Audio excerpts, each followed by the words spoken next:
안녕하십니까. 삶이 변하는 인문학 보성TV의 김보성입니다. 앞서 말한 5사와 7계를 통해 나와 상대를 철저히 비교해보면 각자의 장단점을 파악할 수 있겠죠. 이것은 자기 객관화를 하라는 것이죠. 나의 장점과 단점을 있는 그대로 파악하고 받아들이는 용기가 필요합니다. 우리는 타인을 판단하는 것을 더 쉬워하고 재밌어 하면서 정작 우리 자신을 객관적으로 파악해서 판단하는 것을 어려워하죠. 손자는 자신을 객관적으로 바라보라고 말합니다. 그러면 그 다음에는 어떻게 될까요? 손자병법 제1편 개편의 다음 이야기로 이어서 가보겠습니다.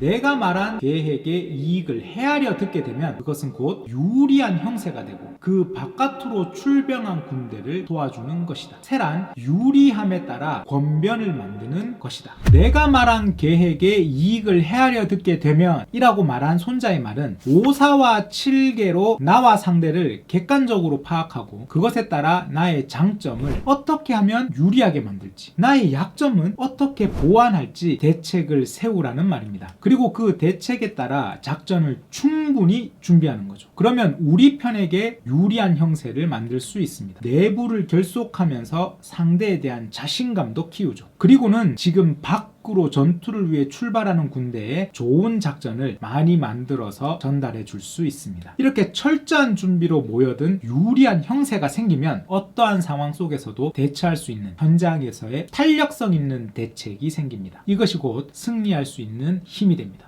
여기서 권변이라는 말이 조금 어렵죠. 한자로 권이라고 하면 저울 추를 말하는데요. 우리가 저울의 양쪽에 물건을 올렸을 때 무거운 쪽으로 기울면 저울 추는 무거운 쪽으로 이렇게 추가 움직이잖아요. 무게에 따라 저울 추가 움직이며 변화하는 것처럼 상황에 따라 유연하게 즉각 반응하면서 일을 처리하는 것을 권변이라고 합니다. 우리가 어떤 일이든 잘 모르거나 준비가 덜 되면 실제 현장에서 그 일이 갑자기 달라지거나 변수가 생길 때 굳어져 버리죠. 어떻게 대처해야 할지 몰라 당황해하면서 일을 망쳐버리기도 합니다. 이러한 일이 없기 위해 우리는 지금부터라도 평소보다 조금 더 철저한 준비를 해보는 게 어떨까요? 이런 말 많이 들어보셨잖아요. 연습은 실전처럼, 실전은 연습처럼. 그리고 이렇게 이어집니다. 전쟁이란 속이는 도다.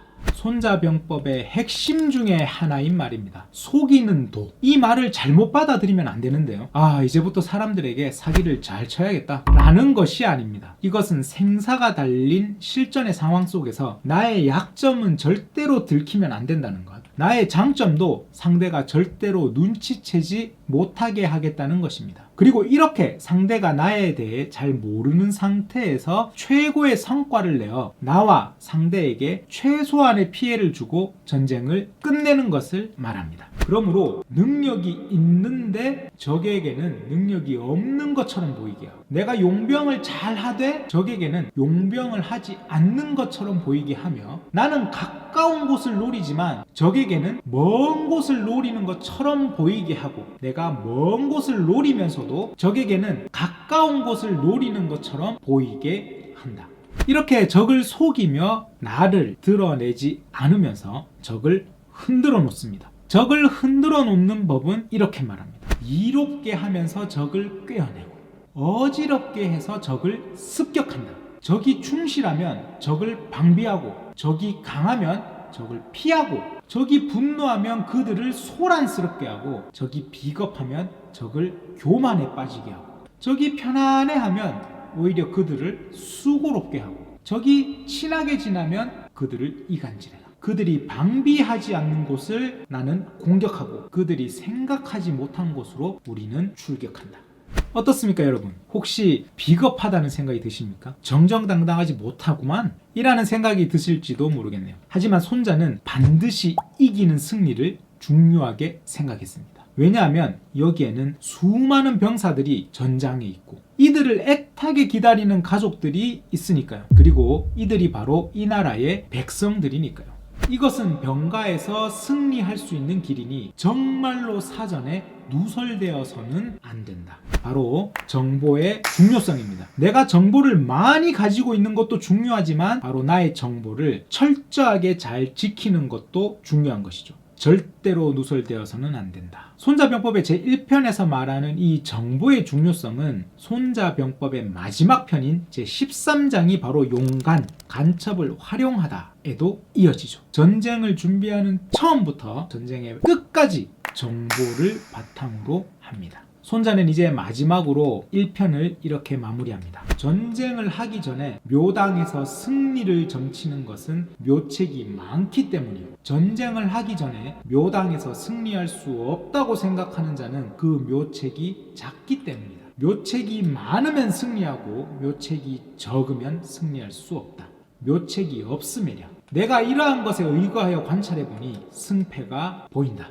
묘당이라는 말이 조금 어렵죠. 나라의 조정에서 라는 말입니다. 예전에는 왕실에서 제사를 지내는 종묘라는 곳과 정치를 하던 명당이라는 이 두 곳이 제일 중요한 곳이었죠. 그래서 이 둘을 합쳐서 묘당이라고 하는데, 나라의 중요한 일을 하는 곳인 조정에서 라고 생각하시면 될 것 같습니다. 자, 이러한 조정에서 왕과 관료들이 전쟁의 승리를 살펴보는 것은 철저한 준비로 많은 정보를 통해 다양한 대책을 이미 준비했기 때문에 승리할 수 있다고 생각하는 것이고, 승리할 수 없다고 생각하는 것은 바로 준비가 적고 정보도 변변찮아서 대책을 몇 가지 마련하지 못했기 때문이라는 것이죠. 그래서 대책이 많으면 승리하고 적으면 승리할 수 없는데, 하물며 대책이 없다는 것이 말이나 되는가 하고 말합니다. A라는 상황이 생기면 1번 작전으로 가자. B라는 상황이 생기면 2번 작전으로 가자. 모았던 정보를 토대로 최대한 다양한 변수를 상정하고 대책을 전부 세워놓을 수 있어야 한다는 것입니다. 손자의 이 마지막 말은 결국 알아야 한다입니다. 최대한 많은 정보를 알아야 한다. 그리고 그 정보를 바탕으로 모든 계획이 세워진다고 말하는 것이죠. 그래서 정보를 어떻게 모으라는 거야? 라는 의문에 대한 답은 바로 정보의 가장 기본은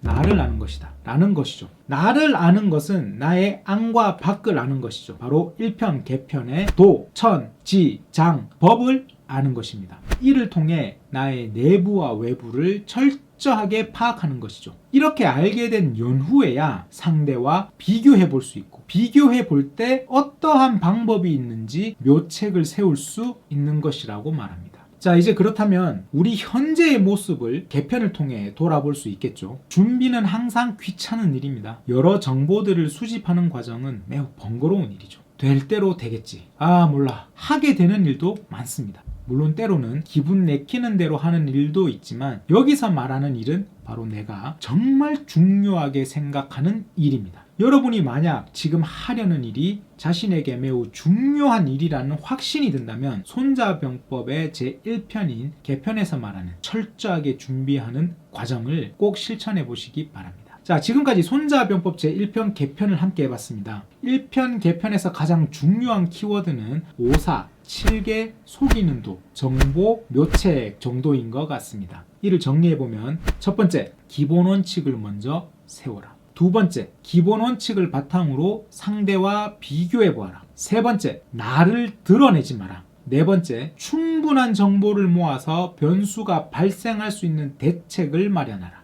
다섯 번째, 정보를 누설하지 마라. 1편 개편이 여러분들에게 도움이 되셨나요? 삶이 힘들다고 느낄 때일수록 나의 기본으로 다시 돌아가 보는 시간이 꼭 필요하다는 생각이 듭니다. 어떤 부분이 나의 취약점인지를 잘 파악하는 것, 나 자신을 솔직하게 돌아보는 자기 객관화를 가져봐야 하지 않을까요? 좋은 점은 좋은 점대로, 나쁜 점은 나쁜 점대로 받아들이는 마음가짐이 중요할 것 같습니다. 그리고 나만의 약점을 보완하고 장점을 부각하는 계획도 한번 세워봐야겠죠. 준비된 사람은 걱정에서 멀어진다고 생각합니다. 여러분 모두의 즐거운 하루를 기원합니다. 다음 시간에는 제2편 작전편으로 뵙겠습니다. 시청해주셔서 감사합니다.